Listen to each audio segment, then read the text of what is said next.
gabagabadii barnaamijkayaga. Assalaamu calaykum. Waan idin salaama adiga sheekha salaan kadib waxaad ii weydiisaa sheekha waaba nin iqabi jiray markaan Soomaali joogay anna waan ka soo tagay waxaan soo aaday magaalada Addis Ababa leen ayaa ii soo baxay waxaan kala maqnayn muddo 1 sano iyo bar ah waxaan ka codsaday inuu ifura ama iigu imaado wuuna ii diiday dad ayaa igu dhaxay nin aan ku biilin intaasna ka maqan ma ku qabo aniga waxaan sameeyay muddo kadib nin kale ayaan guursaday isagii oo aanan ifurin waan u dhalay gabar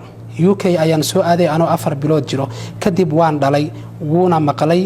inaan gabar dhalay waana ila soo xiriiray wuxuu igu yiri ma ku furin gabadha aad dhashayna ana iskale waxaan ku iri meeqa jeer ayaan ku dhaxay ifur ama ii imow waxaan maqlay inaadan igu xirnayn kadib ayaan anigana guursaday ee ninyo i cafi isagana wuxuu leeyahay xaas kale iyo caruur waxaan ku celceliyaba wuu iga aqbalay inuu i cafiyo gabadhiina ninkii dambe ayuu u cafiyay yacni wuu siiyay ee diinta islaamku maxay ka qabtaa sheekhu aniga arrinkaas walwal weyn bay ugu haysaa jazaakumullahu khayr. alxamdulilah marka koobaad markan dambe ku furay mooyeen intii kale isaga xilihiisaad hayd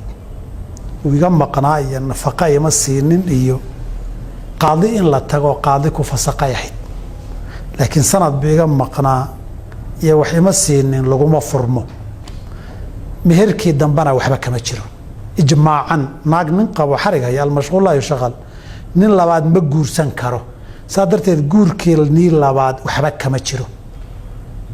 waxarigoo ninka ku hayay dambana ma jiro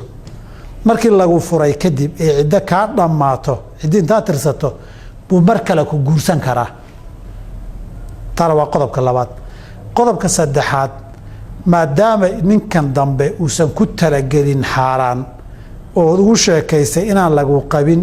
ilmahan uu dhalay isaga iskale ninka horena cafis ugama baahna ninka hore maba dhalin dee sanadii waxay dad kala maqnaydeen inteedaan ninkan kulmin dee isagu maba dhalin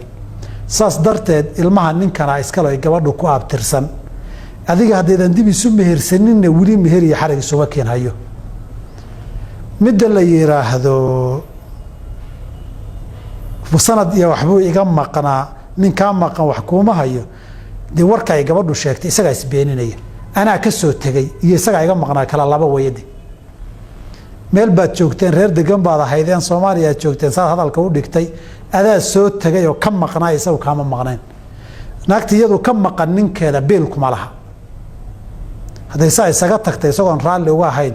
ama ayna fasax ka qaadanin nafaqaya beelna kuma laha jiifna kuma laha ilaa ay soo laabato seebad marka xataa fasax kama asixin hadaad sidaa ahayd sidaa xataa sidaa hadaad fasax kama asixin saas darteed gabadhani warka guulaareedkiisu ninkii dambe meher la'aan buu ilmahan kaaga dhalay hase ahaatee ilmaha isagaa dhalay maadaama isagu loo qariyey ama uusan ogeynin inaad qabto